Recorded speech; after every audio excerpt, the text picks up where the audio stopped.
Happy Wednesday. It's Julie and Megan, and we are the VBAC Link podcast, and this is episode number 127, and we have a special guest. Honestly, you're all special guests, but this is an extra special guest because it's a client of Julie's. Her name is Shiloh, and we can't wait to hear her story. Something a little bit about her. She had an early miscarriage and then actually couldn't get pregnant for 2 years, which for anyone who out there who has miscarried, sometimes people tell people like, oh, you're super fertile after. So 2 years is quite a wait. And she said that they decided to see a fertility doctor and they were told about one that could do like Skype visits. So right now, while we're recording this is during COVID-19. And so that's like really, really popular. But back then it really wasn't super popular to do Skype with a provider. Back in the olden days. Back in the olden days. When life was good. Yeah. They actually quickly got pregnant and had an uncomplicated pregnancy, which is amazing. But then she had a C-section. After pushing for like 2.5 hours and a unsuccessful vacuum assist, that was hard. And they moved and they hired a doula and they had some prenatal visits online again, but she lived 2.5 hours away from where she was going to birth, which is quite a while away. So pretty awesome and unique. And then she, of course, is going to share her story today. And like I said, she had Julie as her doula. So excited to hear your story, Shiloh, today. But before we do, Julie has our awesome review of the week. Yes, I do. I'm looking it up right now. Listen, I'm so excited to hear Shiloh's story from her perspective. It's really funny because she lives about 2 hours south of me and 2.5 hours south from where she birthed, but it's like my hometown. And so it's really fun when I have clients that live in that area come up here for their birth because it's like they live in my hometown, but they're coming up here because they live in a rural area where there's VBAC bans. None of the hospitals around will support VBAC. It's pretty typical, I guess, with small hospitals. So here's a review of the week. I love this one. Okay, so this is from Spring R on Apple Podcasts. She says, I'm what I like to consider a still pretty new mama, but I'm also a C-section mom. For a while, I really thought that's what I would always be. I hit some pretty dark places, but this podcast has given me light. I listen to multiple episodes a day and have a long stream of notes on my phone. Let me add, I'm not pregnant again, but that's how prepared I want it to be when we do get there for our next baby. This podcast has given me the first tool to get there. Recently, as quarantine life has become the new normal, I am almost always got an episode buzzing in my ear. My husband said I've got a bit of an addiction. I snapped back really quick and said, I've got hope. It helps me believe in myself. And he quickly got quiet. These ladies answer personal messages asking for help. I just can't say enough good things. They are just that good. This podcast is just that good. Thank you from the bottom of my heart. It makes me so happy. Like, I don't know.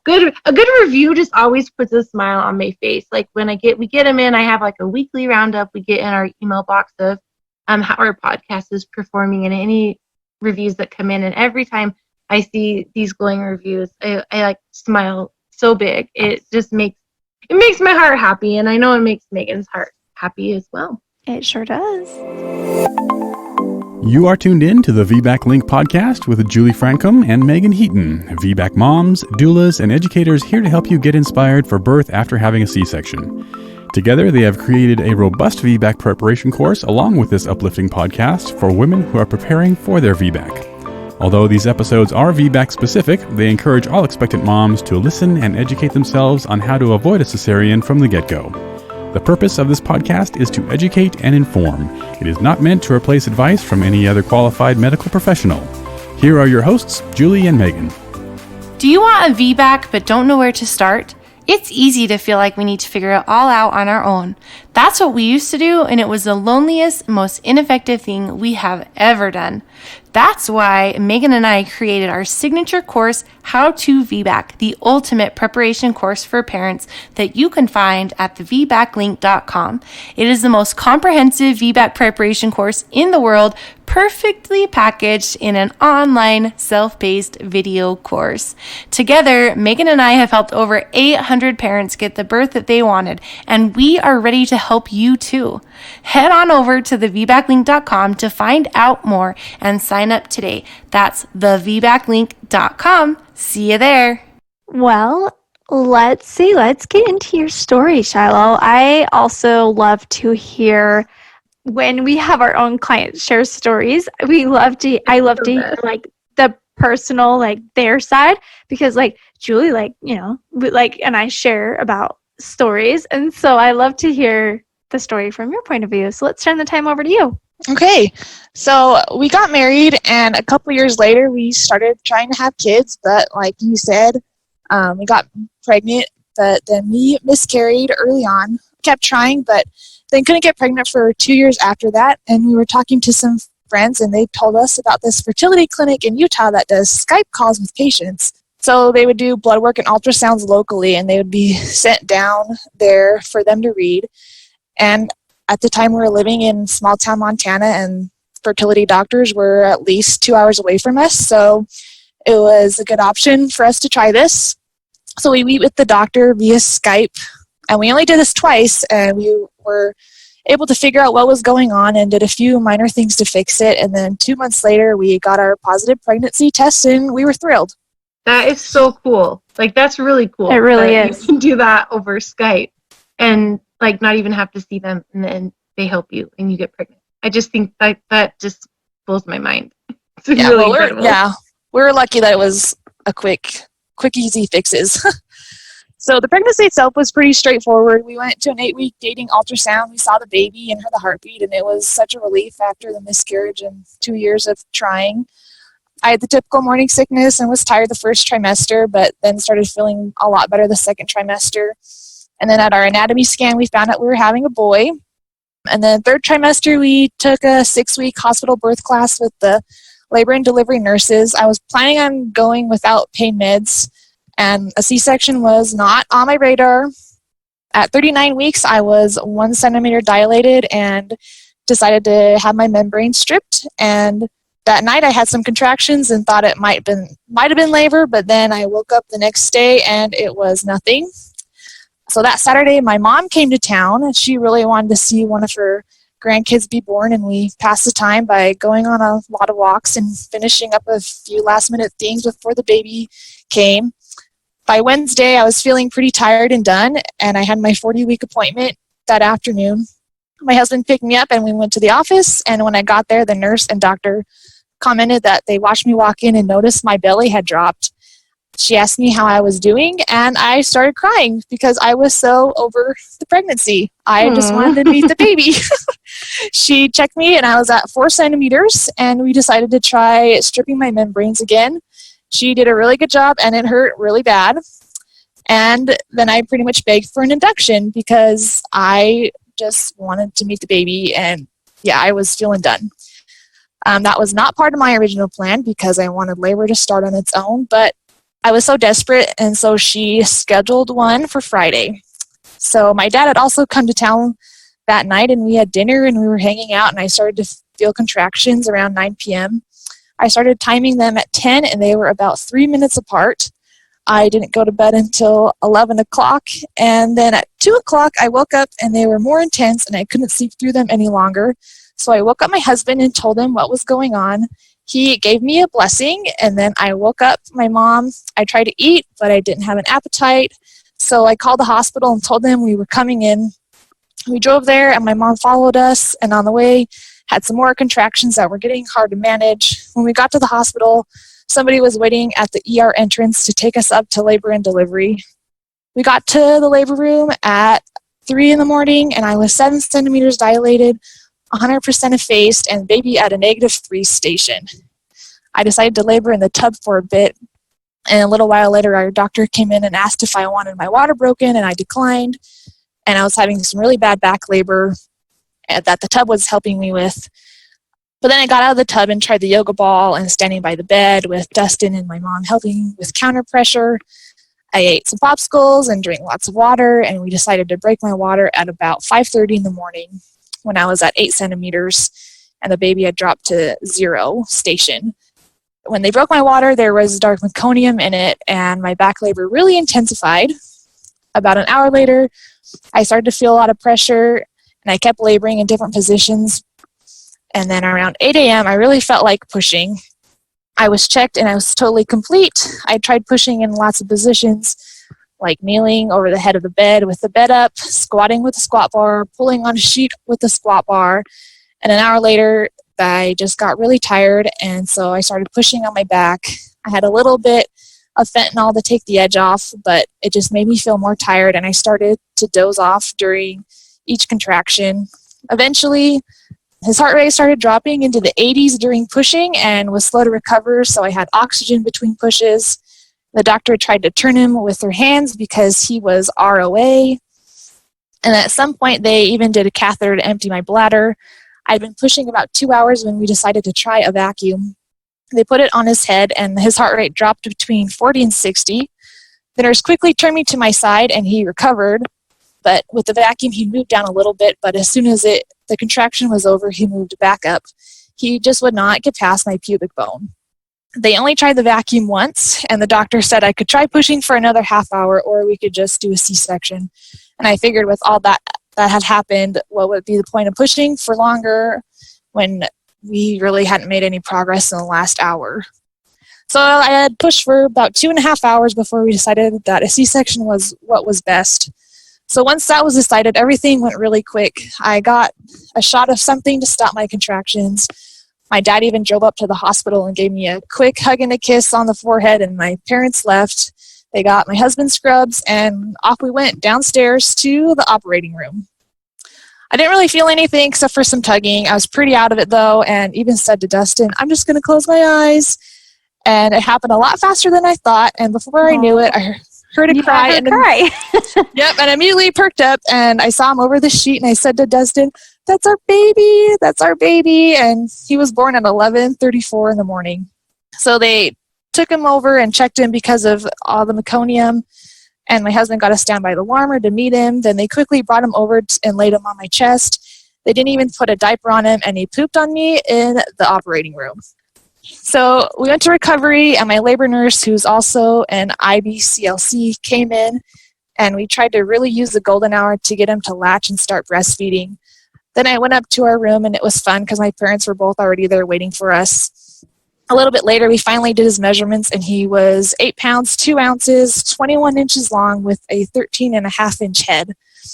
And they found him to be posterior, sunny side up when they opened me up, which explained all my back labor. And they also thought that maybe his cord had been getting squished in the birth canal, which was why I had to have oxygen, and he started not to tolerate labor very well.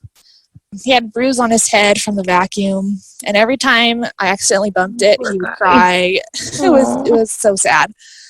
Afterwards, my doctor came in and said I was a great candidate for VBAC, but I couldn't do it there locally because of hospital insurance reasons, but she said we could do dual care with the doctor 2 hours away, but we could talk about that later if or when I was ever pregnant again. We never did discuss it anymore, and then we ended up moving before we were pregnant again.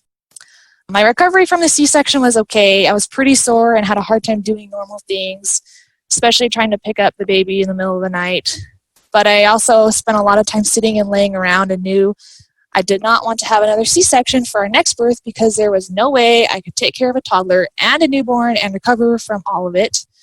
I also didn't know how many kids we wanted to have, but through research found out that the more C-sections you have, the more complications there are. And overall, I was just disappointed with how everything had happened, but I did feel like I was in control and I was making decisions. My biggest regret was getting my water broken because I feel he could have used more time and space to move into a better spot, but I didn't learn that till after the fact. I also wish I had known about spinning babies and getting the baby into a good spot. And then also later found out about doulas and how useful they are. And I knew I wanted one for our next birth. So fast forward almost 2 years later, we had just moved to central Utah, and 3 days later found out I was pregnant. It was a stressful first trimester with all the adjustments of moving. And finally, at the end of my first trimester, I was able to get in to see a doctor. I knew the local hospital had a VBAC ban, and the plan was to do the first half of my prenatal visits locally, then switch somewhere up north closer to Salt Lake. I went with a doctor that other people seemed to really like. She seemed okay at first, but at our second appointment, things didn't go so well. She knew I wanted a VBAC, and she discussed all those risks, but would not discuss the risk of a repeat cesarean. I got pretty upset and asked her to give me those risks, and she kept talking about all these morbid things that could go wrong with an attempted VBAC, and that some women's pelvises are just too small to push a baby through, blah, blah, blah. And so at this point, I actually had started to cry in the appointment because I was so frustrated, and I pretty sternly told her to give me the risk of a repeat C-section, and she finally did. At the end of the appointment, I didn't even want her to touch me to find the baby's heartbeat, but I let her because, what's the point of these appointments if we're not going to hear the baby? The only redeeming part of that appointment was when she offered to mail me my operative reports from my C-section that I had transferred over earlier. When she mailed them, she also included an up-to-date article and the recent ACOG bulletin about VBAC. I really hope she had read those and refresh her memory a little bit. Right? So the next few appointments were kind of awkward, and it was basically just, how are you feeling? And she'd check the baby, and I'd leave. And I did the anatomy scan, and things went well, and we decided to leave the gender a surprise. A few weeks later, we did the glucose screening, and as soon as those results were in, I was going to transfer my records to a VBAC supportive provider. So in the meantime, I started to find a doula. It took a minute to convince my husband, but he knew I had my mind set on it, and he couldn't change it. I had posted in the VBAC Link Facebook page and wrote about my C-section and where I was living and asked what options I had. Julie, do you remember that you had commented on there and said that you grew up in the area, and if I wanted to, I could message you? Yeah. So I did message you, and later on I was looking at different doulas websites and kept coming back to yours. And so I set up an interview and decided to hire you without talking to anybody else. Yeah, that's what I like. I'm sitting in the same spot that I was when we did our interview over Zoom, or what was it, FaceTime? Yeah. Actually, so we're full circle now, because if you can hear my screaming kids in the background, sorry about that. No, I can't hear your kids. Okay, good. So you had sent me a list of some VBAC-friendly providers, and we ended up making an appointment with Dr. Edmonds in South Salt Lake, and that was 2.5 hours one way from us. We knew it was going to be a commitment, but my husband and I decided it was worth it to drive that far to avoid unnecessary surgery, even though he was way nervous to have a baby in the car. So after I I remember that. That was like, every time we talked about fears or concerns, he's like, I just don't want to have a baby in the car. I just don't want to have a baby in the car. Yep, that's what the doctor's appointments were like too. So we made an appointment with him for 28 weeks, and after I made their appointment, I saw on their office website that they offered a remote OB service, but I didn't know if Dr. Edmonds participated in it or not, or if I would have even meet the criteria to be considered low risk because I had a C-section, but I was going to ask and find out. So we went to that appointment, and it was great. We gave me risk and benefits of both a VBAC and a repeat C-section, went over my history, gave me a pretty high chance of a successful VBAC, but the only ding was that my first baby had basically gotten stuck. Then I asked about the telemed option. He thought I was a good candidate for it since I live so far away, and we went out to talk to the nurse to get things set up, and he asked her if a prior cesarean was on the list of high-risk things that would disqualify me, and she started to look through for a piece of paper, and he says, never mind, we'll just pretend I didn't know. I then yeah. That's awesome. That's funny. Yeah. I then talked to the nurse, and we get things all set up and scheduled our first telemed appointment. And we went over to the hospital pharmacy to pick up our kit, which had a scale, a blood pressure cuff, a fetal Doppler, and urine sticks. And then after that, we went and met you, Julie, in person at Olive Garden for lunch for our first doula prenatal appointment. That's right. Olive Garden's where it's at. Yeah, I think the waiter thought we were crazy because he kept walking by and looking at us funny. We were like, talking what about the heck are you guys birth talking and about? vaginas and stuff. I remember that. That was pretty fun. So 2 weeks later, I had our first telemed visit. I clicked the link they had sent via text message, and there were a bunch of people in the room. Apparently, I was the first person to use this service, and they were pretty excited about it, which means since I was the first person, I was the guinea pig, and so I had to help work out some of the glitches that come with using technology for the first time. The first visit, it was hard to hear anything because I didn't know that somebody needed to wear headphones, and so that ended up falling on me to have headphones. But before the appointments, I would weigh myself, take my blood pressure, and use a Doppler. And then I would pee in a cup and set that aside until the nurse came on, and I'd tell her the numbers of my weight and my blood pressure, and then I would dip the stick into the pee so she could read the colors because I could never figure out how to do that very well. And I found out that if I dipped it and tried to tell her, it didn't really work that well because after like a minute, it would all change all kinds of funny colors, and then it looked really bad and it wouldn't be accurate. So I also figured out that it was a lot easier to use the Doppler on myself if I stood up instead of laying down. So most of my appointments were online except for the 36-week GBS test that we went up north for. I found out I was GBS positive, and I was a little upset about it because it messed up my plan to not go to the hospital until later in labor.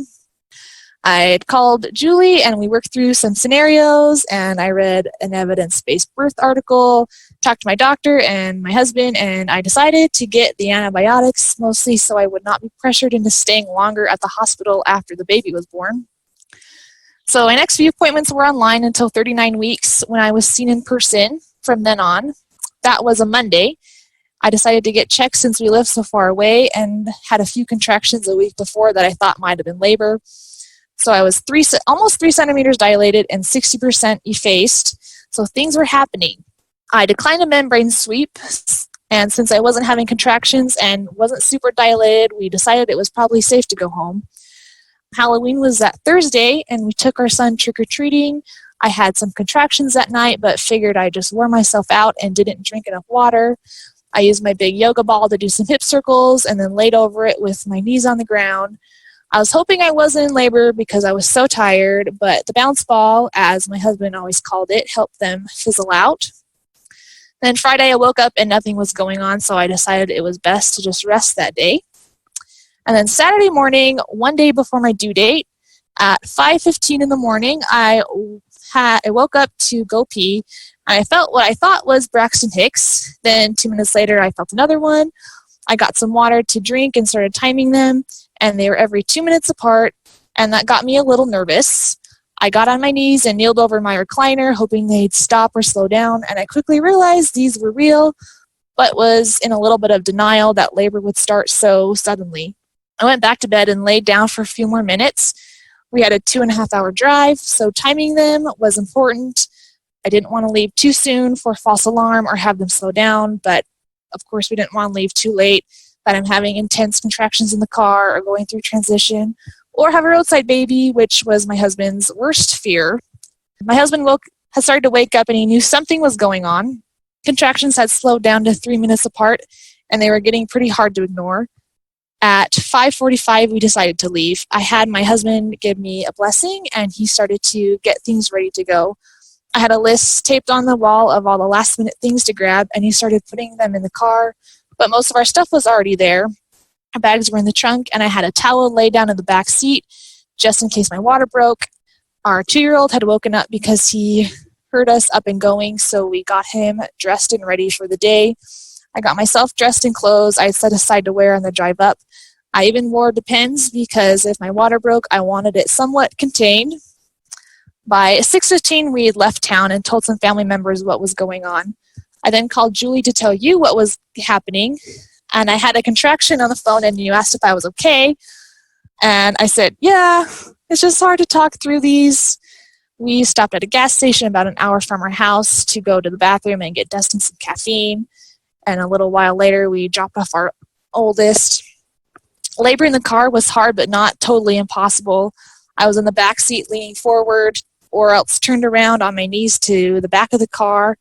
And then once we dropped my son off, we took his car seat out, and I was able to get on my hands and knees, which was the most comfortable for me. Thankfully, it was a beautiful morning, so I got to watch the sun come up over the mountains. We stopped for food at McDonald's before going into the hospital. I took one bite and threw the rest away, but it was okay because I had been eating snacks in the car. Around 9 a.m., we arrived, and I was at 6 centimeters, 80% effaced, and baby at -1 station. Nice. So it was Pretty exciting. Yeah. So I was excited that it was real.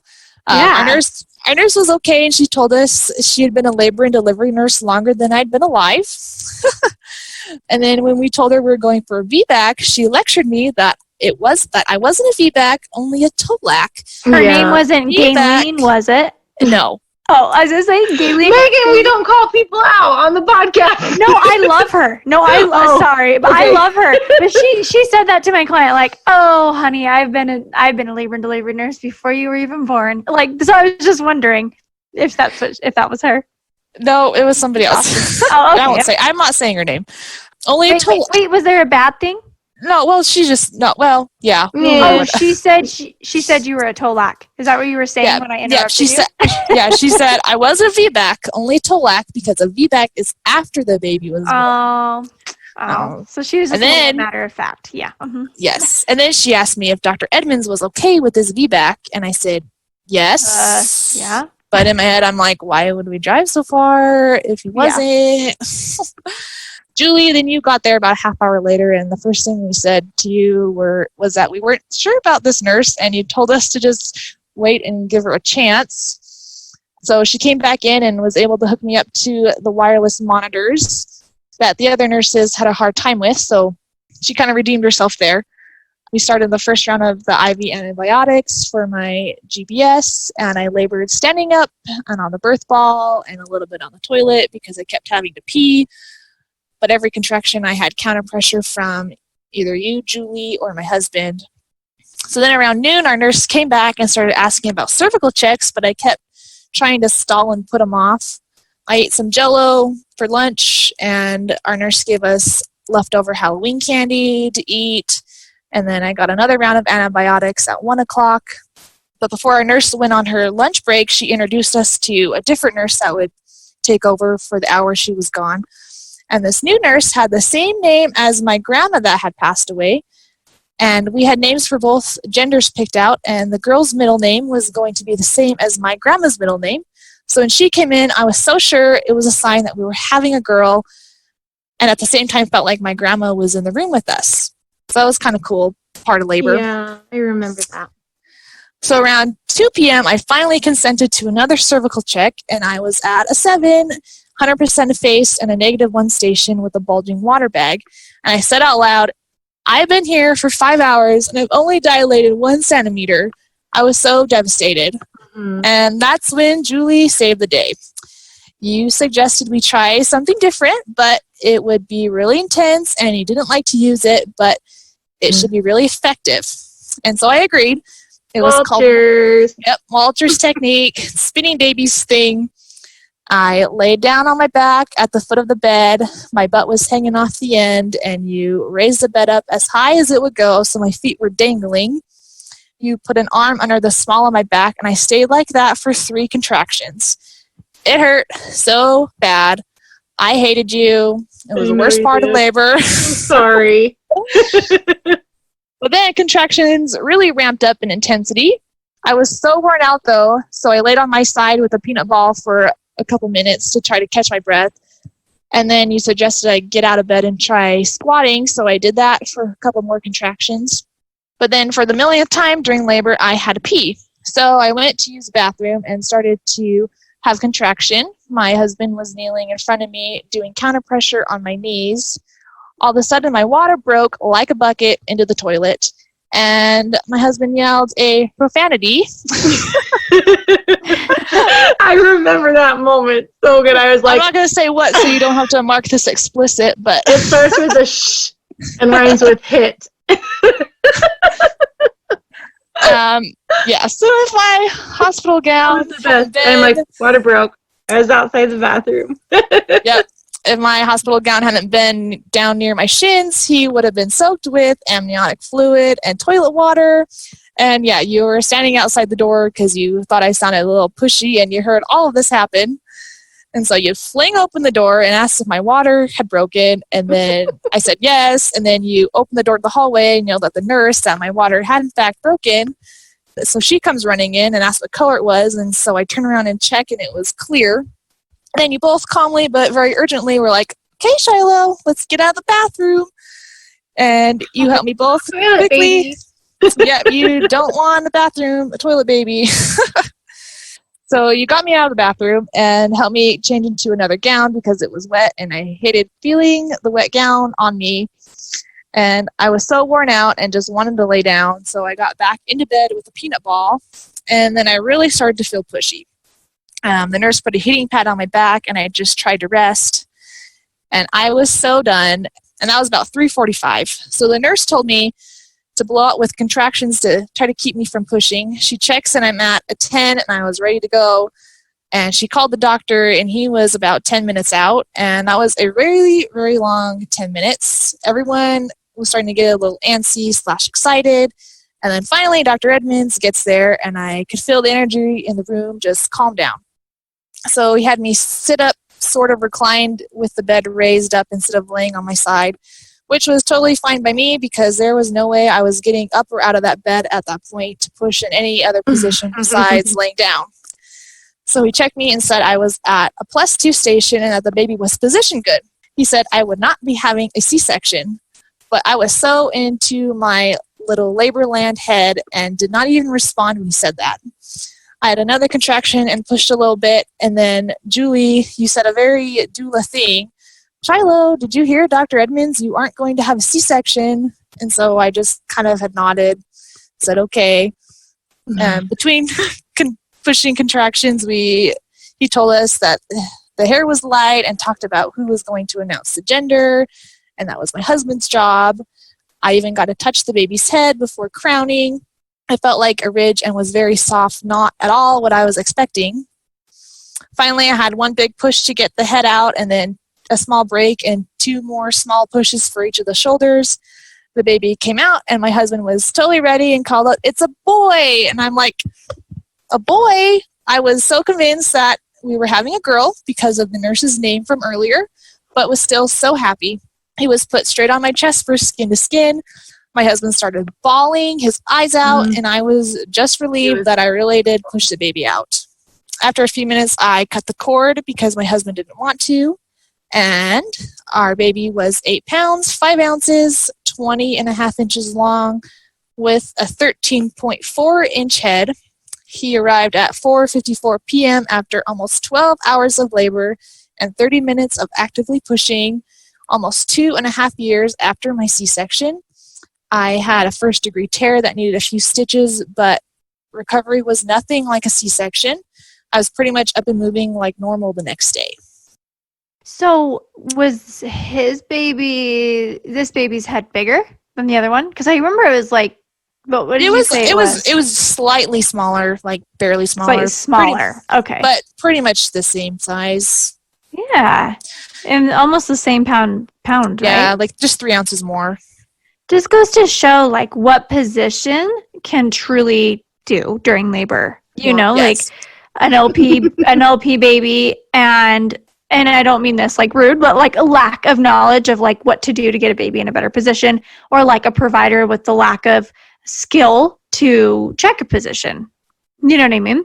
Like, Right. you just had like a perfect team lined up. It was like, okay, we're going to do this. We're going to change it up. We're going to try this. And then like, it just was amazing how you watched it kind of pan out like that. And sometimes, despite everything, all the efforts, it still doesn't happen. We can't get these babies to move. But I'm so happy that yours did. Yes, I am too. I did not want Yes. another C-section, but So here's the ultimate question. Do you still hate me now?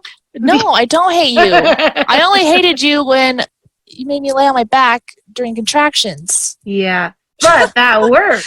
Your water did broke work. like soon after that, and baby was born like not long after that either. A couple, like 2 hours later, 3 hours later. Yeah. 2 hours So, later. Yeah, Walters is no joke. Like, it is It no sucks. joke. It's hard. That's why I always tell my clients, I'm like, because she was at 7, or her only dilated 1 centimeter in like, I don't remember how long, like 6 or 7 5 hours. Oh, 5 hours. Yeah. And then, so you can kind of sense, Megan, you know what I'm talking about. You can kind of sense like the mood of like the staff changes, and they're like, oh, she's not progressing very well. Mm-hmm. What are we going to do? And I was like, okay, so that's why I always tell my clients every Switch it single up. time. I told them, like, it sucks. It's going to hurt. But I know you can do it. It's only 3 contractions long, and it's incredibly effective. And I don't think I ever explain it in a way that's good enough to really prepare these parents about how uncomfortable it really is. Yeah. And I don't do it very often. It's kind of like I wouldn't even call it a last resort, but like I rely a lot on my intuition when I use it and suggest it, because I don't know, just like we tell these parents to do, trust your intuition. So that just came to my mind and it felt like a good thing to suggest. So I suggested it, and then she was so strong through it, and she made it through all the contractions. And then it was just so fun, like, to see her husband. I just really love her husband. He's so fun, and he's super supportive, and he was just so nervous about having a car baby. And it was like probably one of the best dad ugly cries I've ever seen after. Like, it was pretty incredible. I took like 500 pictures of it, I think. Yeah, It was you got some good video of him bawling. yeah, it It's was good. pretty cool. I didn't cry when he was born, but my husband did. So Aw. It was fun. It was really good. Well, gosh, Thank we're going you. to talk a little bit for just a couple minutes about telemedicine and digital Yes. support and virtual support. And this episode comes live at the beginning of June, and hopefully we're in a spot where doulas are allowed back in the birth space again in person. But right now, it's really hit and miss, and sometimes doulas are having to even support parents virtually while they're in labor. And so, Megan, do you want to talk a little bit about what that looks like and kind of what we're seeing? And also, like, do you think it might be like kind of a trend? I think I know. more and more doulas will be going digital because I think so too. Yeah. I mean, I think obviously, like, there's a lot to say with like a doula in person. Like, that's why a lot of people want doulas. They want that in-person like touch and love and support. But right now with COVID-19, like, we are being forced in a way to do online support, and it actually is working out in a lot of ways all over the world. So a lot of times doulas are able to labor with couples at home as long as possible, just support them there. But then when it's time to go to the birthing place, like, they're unable to go. And so that goes to online, which is kind of something like Shiloh did with her provider, right? They provided her with all the tools at home so she could go through that visit with her provider and like do those things. And with the doula being online or virtual support, they're able to be a part of the room, understand what's going on, see the pattern or the tracing on the monitor, and kind of get an idea of what some things that they could do. And like Shiloh mentioned about Julie, like, Julie kind of noticed, okay, this is what's going on in the room. Let's switch it up. Let's do this. Like, even though Julie wouldn't be there, she'd be online, she could still suggest that. She could still help her Shiloh's husband, like, do all the things. that they did. And, if a doula wasn't there, then they wouldn't have that support and they wouldn't have that knowledge. So a lot of the times people say like, well, I don't really know the benefit of an online doula. Like, what is the benefit? Well, the benefit is, though, even though we're not there in person, we're still able to offer our training and our skill online and still offer suggestions. And there's a lot that a doula's voice can do. There's something about a voice. Like, I remember when my doula came in, like, just hearing her voice, like, I literally felt like my shoulders and everything just like, drop, like, oh, she's here. Like, yay, and, not that anything against like my husband, like he was amazing, but like just that comfort of hearing her voice. And online, you can still do that. You can still absolutely have that voice presence, and you can still talk them through things and help their partners still feel included and a part of this birth and in charge, because a lot of the times people feel like they don't know what's going on, and so they just kind of go along with the flow. And that's, a lot of the time why interventions come into play, because they don't know what they don't know.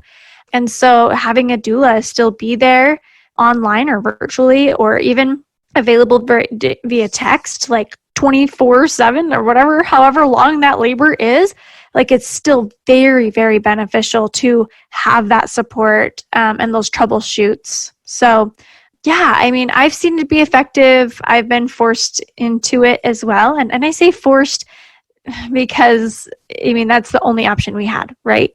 Given the situation that we're in. But it's worked out. It's definitely been different. And the couple will say that, like, well, it's definitely not what we planned on, but it worked. And they're still happy with it. I was still very pleased with it, even though I missed being able to be there with them in person.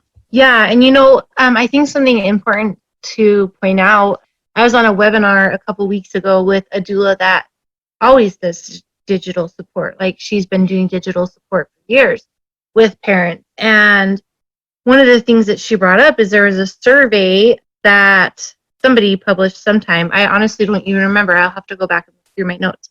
But there was a survey of parents about why they wanted a doula.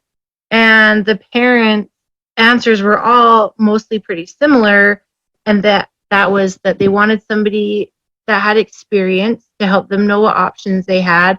They wanted somebody with knowledge of like the normal birth process, and they wanted somebody to emotionally support them and help their partner be more involved with the birth. And the birth partners said the same thing. They wanted somebody to help them feel in control and feel like they're helping and useful.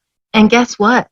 Doulas, when they're digital and they're doing that for you, all those things they're doing for you. It's just on the other side of the phone, whether it's on video chat, phone call, or through text messages, they can still be all of that for you. I'm hearing really good stories about people's nurses, like asking the parents if they want to talk to their doula first or call their doula, or before a conversation, hey, do you want to video chat your doula really fast so we can all talk about this together? And people are nurses and hospital staffs, and I'm sure that everybody's different, right? But I'm just hearing great things about people being willing to help parents through these like complicated times and give them the best experience they can, even though they're incredibly limited on what they can do. And so, I mean, like a doula can read the room, or like if you're on video, like you just look at a person and then you can see like their facial expressions and their attitude. And I know that when we're virtually supporting parents, it's not like we're like homeschooling our kids and cooking dinner and cleaning the house and then like shouldering the phone, between our ear and our shoulder and like talking to you. Like, we're locked in our rooms and available and there, like as if we were at your birth. We are separating ourselves from everything in our life and being dedicated 100% to you. And I know that a lot of doulas are doing the same thing right now. So it can be a very beneficial thing. And just to kind of use it as an example, if I were digital doulaing Shiloh at her birth and her husband, it would have been really easy for me to say, okay, well, let's try Walters. It really sucks. You're probably going to hate me while you're doing it, but it's really effective. And here is a video to show you exactly how to do it. and then send them Yeah. a YouTube video or an article or a picture or something, and be with them on video, walking them through it so And that I'm still talking them there. through it. Yeah. And helping them and say, you are doing such a good job. Just one more contraction, like all of those things just from the other side of the phone. And so I think I'm really proud of our birth community right now and birthing people all over the country and even the world about getting innovative and creative in the ways that they're still bringing the support that these birthing parents need. And it's been really fun to see all of the really cool things coming out of this situation. And yeah, all the cool things coming out of a crappy situation. Yeah, a crappy situation. Yeah. Yeah. Oh, well, awesome. Thank you, Shiloh, for sharing so much and also for being a test factor for all the people who want to come here to Utah that might be further away to allow it so these providers can do these virtual visits. Well, I think your test subject thing was like the perfect time for them to like perfect a Figure it system and out. get it ready for this, like not that anybody like could foreshadow this, but like what a perfect preparation. Mm-hmm. Yeah, I haven't heard of anybody else that had a system set up before this all happened, and Yeah. they already had their system and knew how to use it. I just got to be the test Yep. subject Yep. months in advance before anyone knew what was going to happen. So we are going to read your 2 questions. What is a secret lesson or something no one really talks about that you wish you would have known ahead of time when preparing for birth? Do you want to answer that, or do you want me to just read your answer? You can just read it. I don't know what I wrote. Okay, that's totally fine. You said, how much of labor is mental, but physical preparation goes a long way in regards to baby positioning. Also, sometimes you have to go out of your way and think outside the box and be flexible, and the importance of doulas. And then your next question is, what is your best tip for someone preparing to VBAC? And you said, get a doula, do your research, and get that baby in a good position. I think those are all great answers and good advice. Would you like to be a guest on the podcast? Head over to thevbaclink.com/share and submit your story. For more information on all things VBAC, including online and in-person VBAC classes, the VBAC blog, and Julie and Megan's bios, head over to thevbaclink.com. Congratulations on starting your journey of learning and discovery with the VBAC Link.